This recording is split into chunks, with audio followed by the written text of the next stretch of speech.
back in 7th grade, I wanted to get a six-pack. So I was like staying up late watching Comedy Central. Yeah. And then I'd be doing like sit-ups and push-ups every night, watching Carlos Mencia. So mine and Mencia. So that's pretty much what started me off. Yeah. Yeah, dude. I don't normally monologue. Like I like it when you ask questions. Okay, cool. So let me just ask you this then. So that time when you were watching like Comedy Central stuff like that, was it the comedy that kind of got you inspired to work out, or was it just the fact that he looked dope with a six pack and you were like, I want a six pack? Oh no. He had nothing to do with it. It was more like I was just watching TV. I'm like, I might as well work out during that time. Okay, gotcha. And you kind of got into the habit of it? Yeah, totally. I guess it was just the routine where I would just watch TV before going to bed. So I would just consistently do some sit-ups or whatever right before passing out. So Okay, that's what's up. And so let me ask you this: what inspired you to start the company itself, like White Lotus?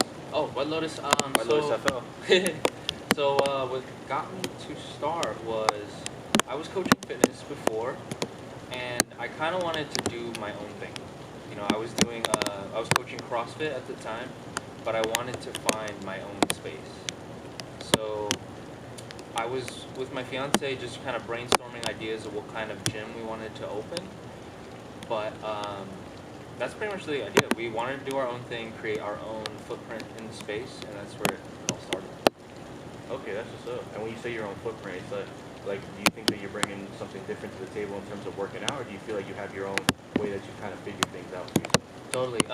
We're exploring like a lot of what we can give differently. A lot of it was mostly like bringing in, I guess, a lot of positivity into the space.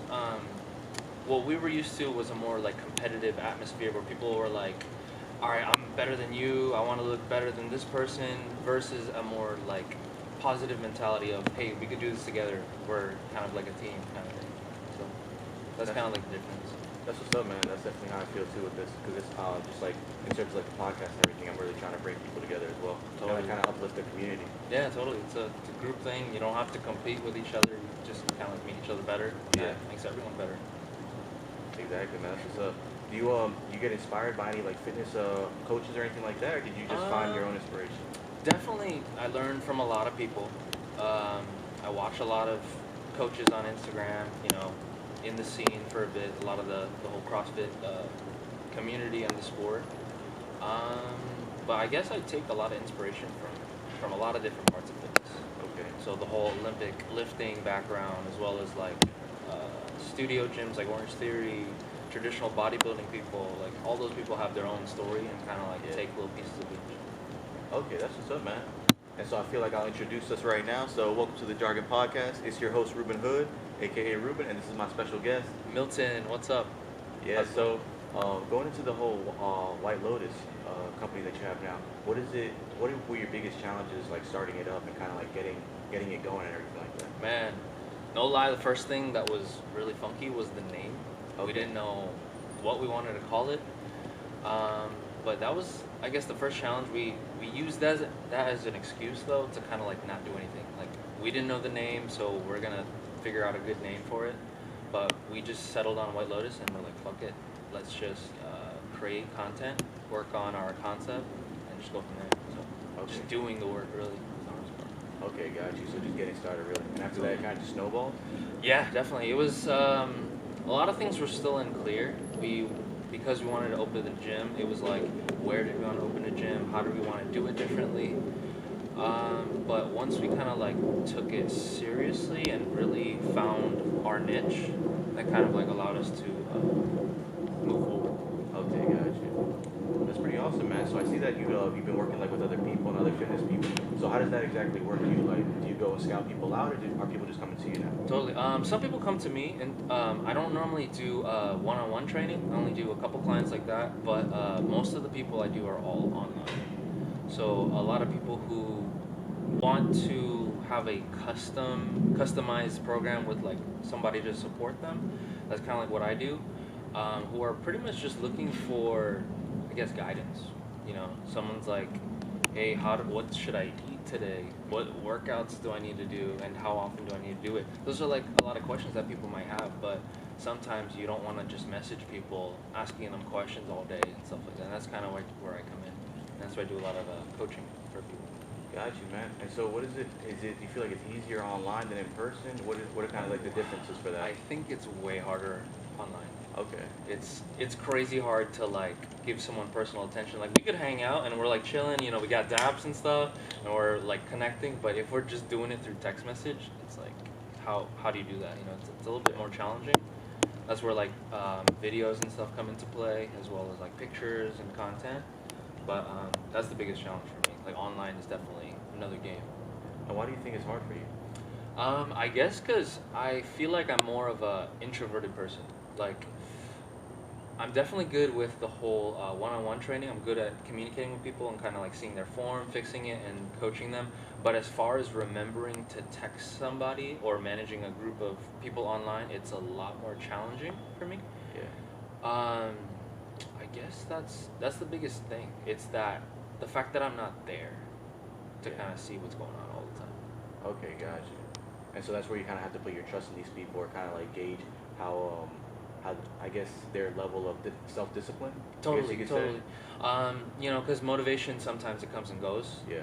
Some people are like, I'm ready to like change my life here. Here's money. Let's to go train every day, and then the next day they're like, fuck, I don't want to train anymore, man. I want to go party and just hang out. So it's kind of like finding the balance and motivating people to do that online. It's kind of like the challenge. Yeah, man, I definitely feel you for myself. Whenever I would release like a solo episode or something like that, I feel like I was just kind of talking about how I'm kind of going through the motions in like my own journey, and I always feel like or at least something that I've realized recently too, is that it's kind of just better to just do it and then just see how people react to it, and that's pretty much all I can do in terms of just, I guess, promoting my message and just making sure that my message is what it is, and that just seeing how people react to it. Just put it out there, right? Just do it. And then just let's see people. So how do you gauge how much you need to, I guess, enforce or I guess guide people depending on the person online? Like, do you usually have like a session with them? How do you usually go about it? A lot of times it comes with an assessment where I kind of pretty much just talk to the person. Like, hey, what do you want? What kind of goals do you have? What do you do for a living? I need to know like how much they want to put in. Yeah. Like, do you want to eat this type of food, or do you want to change? You know, change isn't like the easiest thing in the world. It's like, it's easy to say you want to do something, but to do it is like another thing. Yeah. So it's kind of up to me as a coach to kind of establish, all right, this person is not willing to work out every day for this amount of time, but can they still get to their goal? Probably. You know, so kind of finding that even space of how much they want to put in versus how much they need to do to create change. And that's kind of like the missing link, really. And that's what I kind of find out during the assessments. Okay, that's what's up. And then in terms of how you go about that, so is it like a balance between workout and food? Because I know food is a big thing, you know, in terms of nutrition. And I know that I don't know if you're studying that at school, but I know that you've been studying like super hard on that nutrition. I'd say it's more about nutrition than working out. You know, for these past 6 years, I've been a trainer, but I never really took the nutrition part as seriously as I needed to. I never got a certification in it or anything, or got like an education in it until recently. I just got my precision nutrition certification, actually like 3 days ago. Yeah. So, yeah. But I've been doing this course for a bit, and that like blew my mind. So a lot of the emphasis is nutrition. You know, you could train every day, but if your food kind of sucks, it'll make you feel like crap a lot of times too. So definitely think more nutrition, but at the same time, working out is definitely important. Yeah, what do you think about fasting and stuff like that, like a daily thing or just as a cycle? Fasting, I believe it's kind of like a level 3 kind of thing. Like for people who want to start working out, that's like the last place they should look.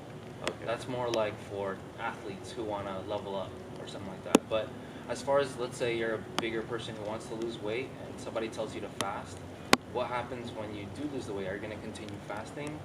You know, a lot of people are not going to do that because it's not always the easiest thing. I know a lot of people are doing it now because it fits into their schedule because they don't eat breakfast. But it's more of like a strategy people use to get to the next level. Yeah. I feel that 100% for like the past week. I've kind of just been doing this thing that I saw online, like a Joe Rogan episode with, I forget her name, but she was kind of just talking about the whole fasting thing, and it was like people do 22, 16, and it was like a NASCAR racer too, as well. I was kind of mentioning it, and so recently for myself, I've been doing like an 18-hour thing, and it's like honestly, I feel great doing it because it's like I'll eat from 8 a.m. to like 2 p.m. and then I'll go from there and just nothing. Totally. You know what I mean? It's like I don't know, it just helps with like that mental training and keeps me focused. Yeah, totally. Like I always say, it works for some people. Like, it's more like who is it for versus like is fasting good or bad? Because it's not like that, you know. It's like for some people it's great, for some people it's not the best. You know? Yeah, I get what you're saying. And so when you come with nutrition, like what do you feel like are the key things that you've learned as you kind of been going through this process of getting your certification? Like what are the things people need to know about nutrition? Yeah, for sure. Well, nutrition, it's not really crazy sexy as what people think. You know, people are like, we gotta eat these type of greens, don't eat this protein. But it's more like you just want to eat a balanced portion of carbs, protein, fat. A lot of people know about macros, things like that. But it's as simple as just making sure what's on your plate is balanced as far as nutrients. As far as quantity, you don't want to eat too much or too little, and you want to eat what you like. So if it's ground up chicken and dried broccoli and stuff that you hate, how often are you going to do it? So it's a mixture of all those things. That's pretty interesting that you say that because I've seen a lot of your posts that kind of promote just eating how you want, like healthy eating and stuff like that. So how did you find out about this ice cream spot? And what is it that's Oh shit, that's the complete opposite. That's oh really? Oh man, that's like another game. But no, that's more like dessert, like okay, not really fitness, but okay, gotcha. So it's more like a just fun thing for yourself. yeah, totally. But yo, you gotta. I love my dessert, so okay, gotcha. Always recommend. Hey, that's the good thing too, because I had another friend who was just kind of like, you can still eat how you quote unquote like. It's just more about eating less about it. So how do you think dessert fits into like the whole thing? I don't believe in cheat meals where people are like, I'm gonna go super hard Monday through Saturday, and then Sunday I'm gonna eat a shit ton of pizza and donuts and stuff. Like I know like a lot of people like The Rock does that and stuff, but that's another level of I'm able to kind of maintain that sort of discipline throughout the week. I feel like a lot of people could theoretically eat dessert during the week, just moderate amounts. So it's more like what works for you. Yeah. For me, I personally eat dessert more frequently, and I don't eat too much of it, but I do balance it out with other foods that are more healthy per se. Yeah. So it's not more of like an all or nothing thing. It's like a balance, like I was saying earlier. So I definitely think it fits. It's more like how much. And then, so when you talk about this nutrition and like what you have to eat and stuff like that, the types of workouts that you decide on, is it based on the things that they're eating, or is it based on where they're trying to get to? It's more based on what they're trying to get to, but it's also based on things that you wouldn't think about, like, do you want to spend money on a gym membership? You know, a lot of people don't have equipment. A lot of people I train actually do just body weight only, because one, for coronavirus, people don't lift. Goddamn lot. Right. No, We were gonna sign the lease to a place. It was actually near Fashion Square Mall, but because of but yeah, once we were about to sign the lease, we got the quarantine thing happening, so we decided not to and kind of wait. But because of this thing, like it's more of a stigma. Like we don't really need to go to the gym. We could do this at home. And it kind of gave people awareness to say that they could do it by themselves. They didn't need a spot to go to, or it just fit with their schedules a little bit better. Because a lot of people are working from home now as well. yeah. So yeah, that was pretty much the major change as far as business-wise. Okay, gotcha. And so, did you guys kind of create your own website now, or do you? Yes. Okay, cool. Yeah, How'd that go? It's okay. I'm actually trying to transition the website to another, I guess, provider. But right now we have our website up. Okay, that's pretty good. What's the website? Is it just whitelotusfl.com? Yeah, whitelotusfl.com. Sweet. Just, I don't know what. I saw Anthony do it, so. Sad. But yeah, so it's up. Yeah, it's up right now, but trying to make some changes to it. Okay, got you. What are some of the things that you want to kind of fix up? I'm moving from Squarespace to another website provider called Ghost, but it's still a lot of things I gotta learn, like coding stuff. So it might take a bit. So I'm gonna stick with Squarespace for now, but yeah, in the works. 2.0 is in. Yeah, coding is definitely like, at least what I've seen around me is like that's definitely the future, not just in terms of like I guess regular stuff like websites or game design, but really like data analytics and all that type of stuff. It's like essentially if you want to make money nowadays, that's like the way. Totally, it's wild, man. It's like literally another language. Yeah. Like numbers and brackets. Exactly, man. I was doing a little tutorial with my friend yesterday, and I was kind of just like, all right, this is like I know that I'm focused right now, but this is like I have to stand up and stretch. This is mentally draining. Like, what tutorial? So it's like a game maker thing. So game Okay. maker studios, and so he's just kind of showing me how like to create scripts and kind of write basically just like the very basics of it. So like kind of like how to type it design. all. Yeah, exactly. How to type it all up, and I was kind of like, okay, this is something that I'll slowly dabble into, you know, as I progress. Cool. But it's not something that I'm just gonna jump into right now because that's like some other shit. Yeah. You know what I mean? It's Yeah. just it's something that's just gonna take a very long time to kind of understand. Totally. And so I wanted to ask you, now that kind of like getting a better understanding of how workouts and nutrition kind of come together, what is it that the workouts that you try to promote? Like what is it that kind of makes White Lotus White Lotus? So we've been trying to mess with kettlebells a lot more. You can see it in that video, but yeah, just because it's really fun. Yeah. For one, it's unique. A lot of people have dumbbells. Not many people have kettlebells. But what I like about kettlebells the most is that it's very funky of an object. Like you'll notice that the weight is on the bottom and then there's a handle on top. So it forces you to use your core in ways that you couldn't do with a dumbbell. So like holding it on your shoulder, for example, like on a dumbbell, it's literally on top of your body. But if you hold it on there, the weight is off to the side. So you gotta use your core to kind of stabilize. And a lot of people are not used to that. So it makes it a lot more challenging for. Hold on a second. Oh, you get. They do it in the backyard. Yeah. I appreciate you guys' patience. All right, now that I'm recording. All right. Was good. Yo. All right, so we are back and inside due to the rain. We definitely didn't want to get sick over this. You know what I'm saying? So we brought it back inside. You know what I'm saying? A little bit more of a comfy vibe and stuff. And so getting right back to it, what kind of helped you develop your White Lotus fitness style? So yeah, I'm traditionally, I guess, trained with barbells. CrossFit is a little bit of everything. There's dumbbells, barbells, boxes, you've seen pull-ups and stuff like that. But it's hard to kind of take that into a more compact area. For somebody to use all that piece of equipment, they need a lot of space. For an online kind of space, we wanted it to be something that people could do at home. When we wanted to open the gym, we wanted it to be kind of like yoga where you kind of stay in the same place.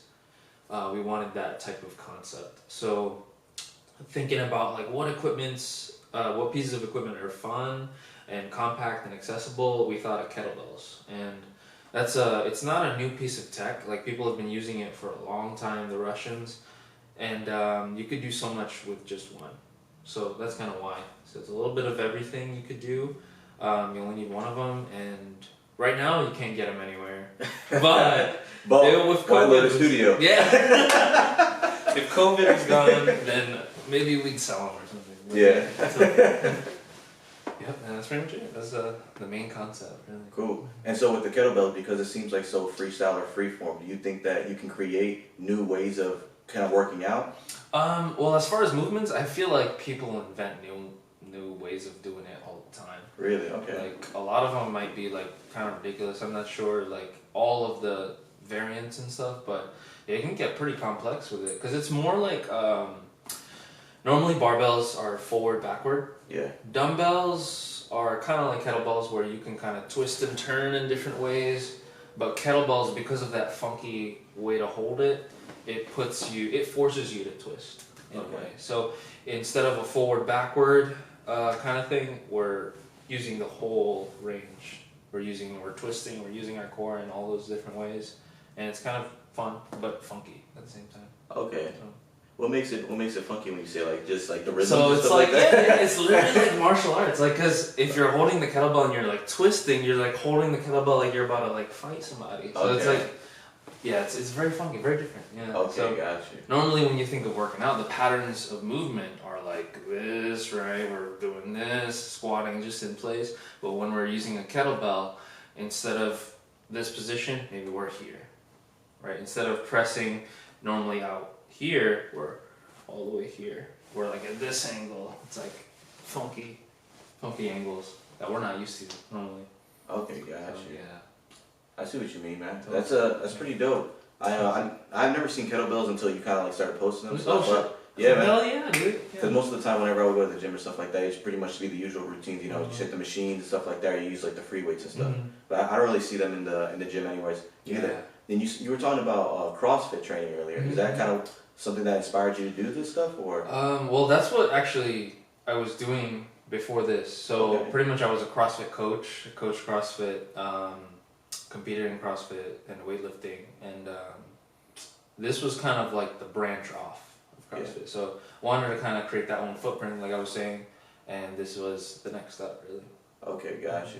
So how was it when you were training in like performance stuff like that? You said that you were doing like weightlifting competitions and stuff. Yeah. I was doing CrossFit competitions and weightlifting competitions. They're pretty different though, but the CrossFit competition is like you get a series of standards. Like you have to be able to lift this much on this specific movement. Like let's say for deadlift, you have to do 225 at least. Yeah. And then you come into the competition. Let's say there's 5 workouts, and you have to do a bunch of random stuff.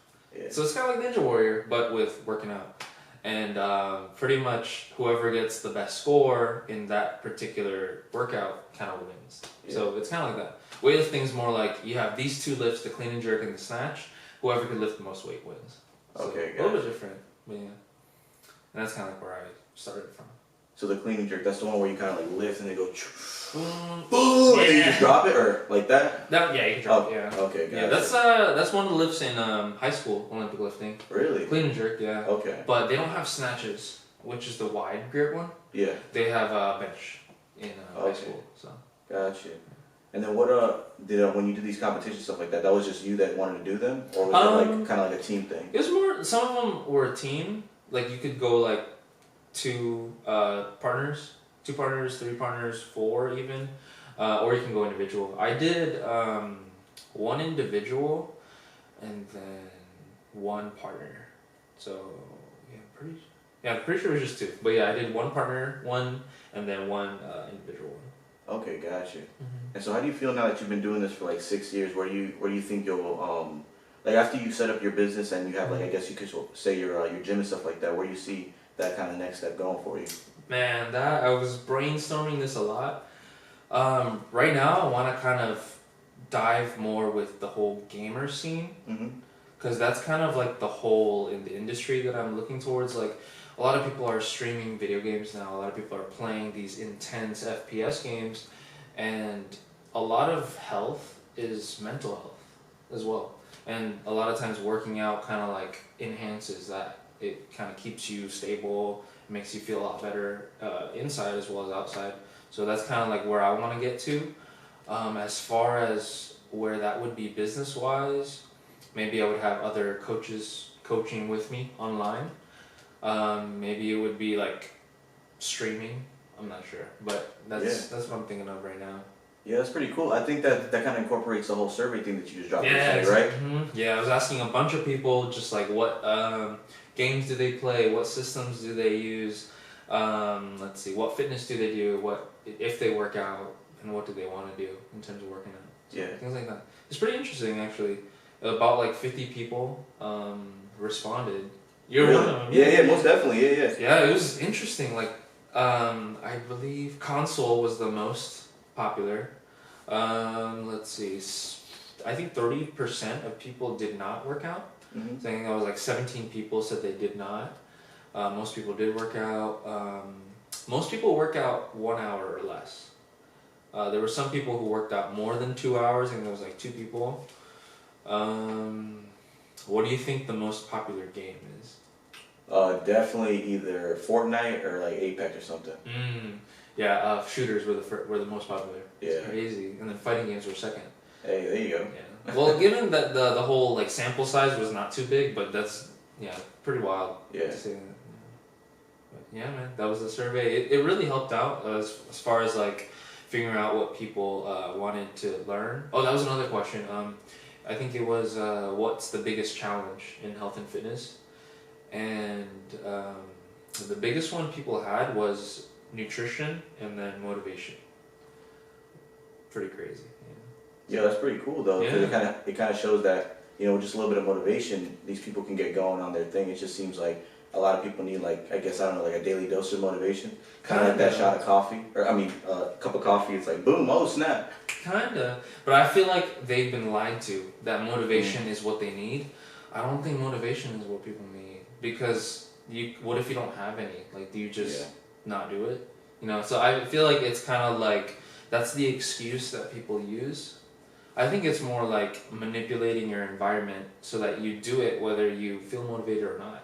That way you might need less motivation to do it, you know?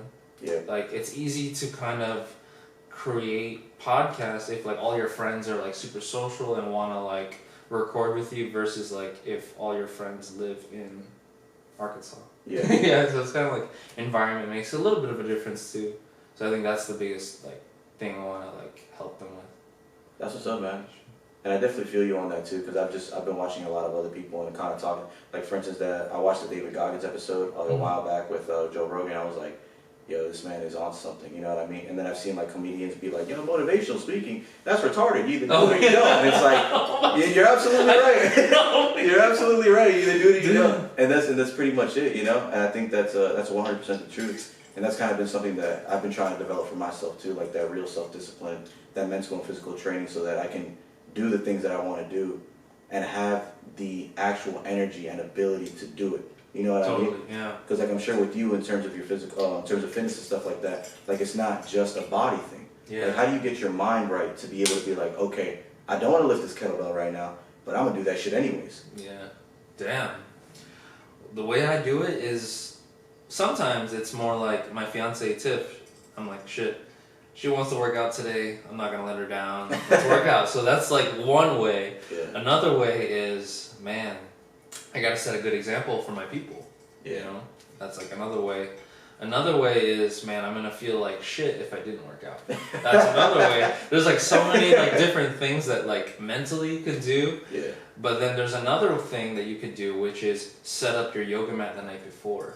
So I wake up, there's a yoga mat there, there's a kettlebell on top of that yoga mat. Am I more likely to pick it up? Yeah. Probably. So that's one of them. And for me, the biggest challenge is that I record my workouts. So I literally have a setup like this at home, but my apartment is pretty small. So I'm like, shit, if it's not set up, that's gonna be a lot more motivation. I require to kind of like get set up. So if I'm like, all right, I'm just gonna record from my phone, I'm just gonna put it with that water bottle right there, it's a lot less motivation needed. Yeah. So that's kind of like the key for me, just the environment and then what tricks can you do mentally, but a little bit of motivation, I think. Yeah, so what are like the type of tricks that you do? Like, for instance, for myself, I'm just kind of like, you're going to do it, and that's it. And then it's kind of been working out. Like, I just, you know what I'm saying? I don't know, I feel like sometimes you have to go 1,000 to see what 100 looks like. Totally. In terms of like just breaking through. But for you, what is it that kind of works? Good. For me, shit. The biggest thing that's been getting me is the setting a good example thing. Because it's like, I know what to do, but I can always choose not to do it, you know? Like, knowledge is nothing if you don't execute on what you know. So that's kind of like been the biggest thing for me. It's like doing it for my people, like setting a good example and doing it for myself. Like, that's kind of important too. So that's one big way I feel that helps me. That's what's up, man. And then how did you build up your physical training to get to this point where you can kind of just do it? And I don't know if that question sounds like weirdly worded, but it's like... I think that's perfectly worded. I think that's like, it's interesting because like people think like when people work out for a long time, it's just easy for them. But I don't know if that's the case. I feel like, yeah, it becomes a part of your identity. That might be part of it. Like, it's a habit at that point. Mm-hmm. If you don't work out when you've been working out for 100 days straight, it's like, there's something missing that I didn't do today. I wonder what that is, you know? So it's kind of like a part of you, but at the same time, you still have to decide. Like, it's not always fun to work out, especially when you're doing it at home. Mm-hmm. So I feel like just making that decision is key. So however you want to play it mentally, is kind of like your choice. I get what you're saying. So then, how do you guide people with this like information for yourself, right? How this all works mentally and physically. How do you show people that? I guess without saying it to them online, because I know it's hard to not be blunt and just be like, okay, dude, eat this, just do this, it, and you'll get good. You know, so just do it and you'll be fine. They're like, but you know what I mean? Yeah, how you kind of go beyond like the confidence and get that assurance besides obviously showing yourself. Yeah. So a good strategy that I've been doing with people is kind of understanding what they expect working out is. Like the question in the survey was, how often do you or how long do you work out in the gym? A lot of people work out for an hour. Some people work out for 2 hours. Some people work out for in between that. But kind of like seeing what people think they need to work out for. When I get new clients, a lot of times they think they need to be in the gym for like 2 hours. But you don't really need to. All you need is 30 minutes or less to start. So with people who are new, I definitely recommend working out for a shorter period more often. So I try to pair taking a shower to working out. So if you're gonna take a shower, just literally do like 10 push-ups, 10 sit-ups right before you shower. Every time you shower. Like, you're not gonna not shower. Well, some people, you know, hey, I'm not So we were just working out for 12 hours. Yeah. Sleep outside. I told someone that, he was like, but what if you don't shower? I'm like, oh shit. Well, you don't shower, I change the whole workout. Alright, every time you turn on your computer. Oh man, so that's like one big strategy I've been using. Just like, alright, every time you shower, we're gonna spend 5 minutes before you shower, do these. And I feel like that's way easier to pair something that you don't normally do with something that you're gonna do 100%. Like, even like brushing your teeth. Well, some people, it's the same thing, but you get the picture. Like, pairing that habit with something you don't normally do kind of like makes it more doable for that non-common behavior. So yeah, that's a big strategy I've been using. Cool. So it seems like what you do is you use people's own habits, not against them, but for them. Yeah. So it's like whatever they're doing, just like, I'm just add a little something to it. You know what I'm Totally, saying? yeah.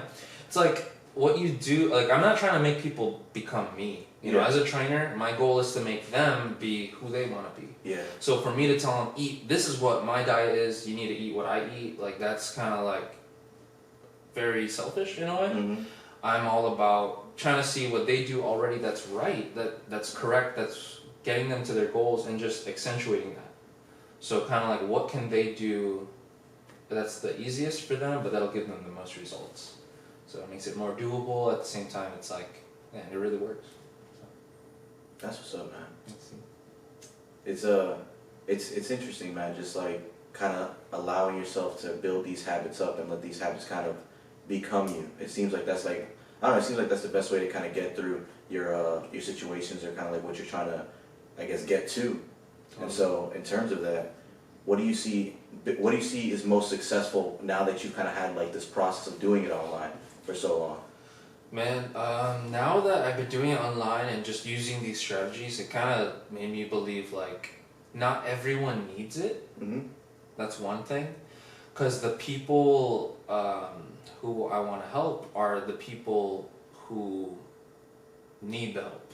A lot of times when people do online training, they normally reject the people who don't commit, right? People normally reject people who don't eat right. Yeah. Or let's say if you're not ready to work out 5 times a week, don't join my program.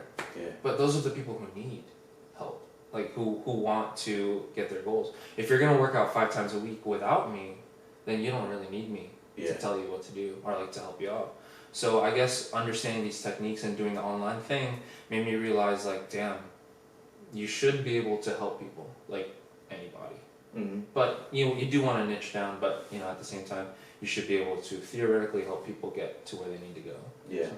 And it's like more of a facilitator.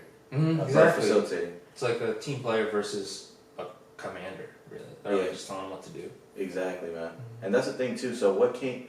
I don't know if we went over this, but how did you transition from like just working out and doing fitness to wanting to become a coach? Being like, yo, I don't just like doing it. I feel like it'll be good for me to help others too. Mm. So when I first started CrossFit back in, I think it was 2014, my friend who I was working with at the time was like, yo, you gotta try this thing called CrossFit. I'm like, all right, let's try it. And then he's like, there's a free trial. And then we went to the free trial and we did it and I really liked it. And I saw the membership, $150 a month. Fuck. As a kid, I'm like, all right, I can't do that. Let's look for the next gym, look for another free trial.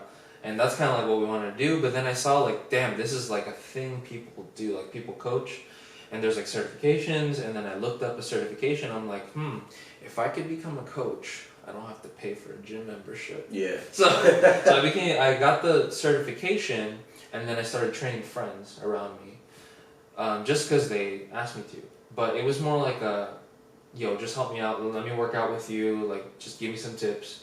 And I kind of did that, and then eventually I realized, like, man, I really like seeing people improve. Like, if people don't believe they could lift this much, I wanted to help them get to there.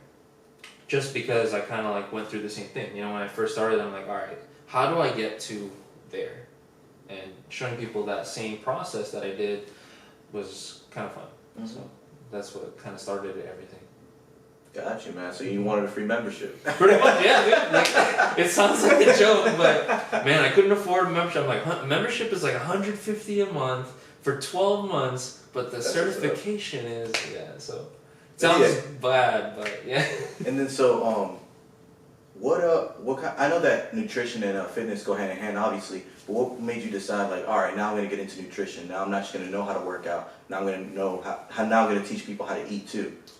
Well, with nutrition, I did like study a bunch of stuff. I figured out how to do macros, things like that, and learned the basics.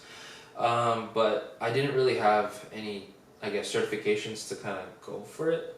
I don't believe like certifications are everything, but at the same time, I didn't feel like my knowledge was enough to give out to people.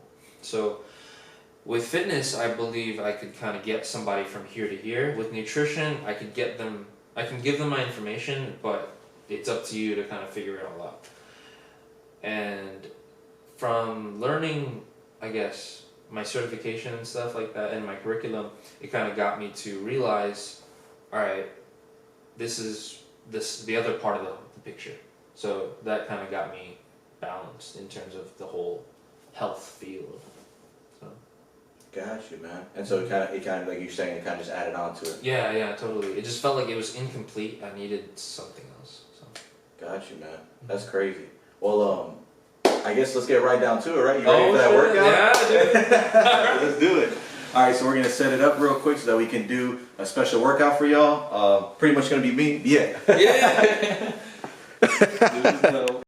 Hey everyone, so just wanted to let you guys know that the workout that you guys would be about to see, I decided to make it part of Proto MS. Just a little thing that I wanted to try out. You can go on my Instagram.com/LRubenHood, and you can just look at it there. You can look at it on YouTube, RubenHood Halco Hero, and you can watch the workout for yourself and the finale and then the true finale, which is a trailer to the episode. So you can go and check those out, just see the workout and everything and the progress, and then jump right back onto the ending credits. So yeah. I hope you guys enjoyed it so far, and I hope you guys have a great day and a great week. Thanks again. It's your boy RubenHood. All right, so now that we just got done with the workout, for everyone that just saw, that was like what was it? Like an easy, like a tutorial way? No, it was just a good, nice balanced workout. Nothing too crazy. That's what's up. Yeah. And he switches it up all the time, so check out his channel if you want to see like different types of workouts or how he kind of like switches it up every time. And so, my man, do you have anything else you want to say to people? Not really. Remember, training doesn't have to be crazy complex. It doesn't have to be eat this all the time, work out every single day, no rest days. It's not like that. Just take it a little step at a time. Take it slow, and then you'll get to your goal. So. Yeah. That's what's up, everybody. And then any plugs you want to put in? Plugs? You can find me on Instagram at Miltawn, MILTAWN, and then the White Lotus FL Instagram. Mm-hmm. Our website is whitelotusfl.com. So same tag and same with Twitter. So it's all White Lotus FL. All right, sweet. I'll link them all in the description of the video. And also link the workout and time it if you just want to watch me suffer. You did it in 2 minutes. It was real quick. That was great. But man, I really appreciate you having on and definitely showing this workout, just so everybody can kind of see that they just need a little bit of motivation to get the workout started, you know. For sure. And then everybody can change. For sure. Thanks, man. So stay tuned. We'll have more Milton and his workouts. Yo. And stay safe, everybody. Hope you have a great day. And I'm tired as fuck. Peace. RubenHood out.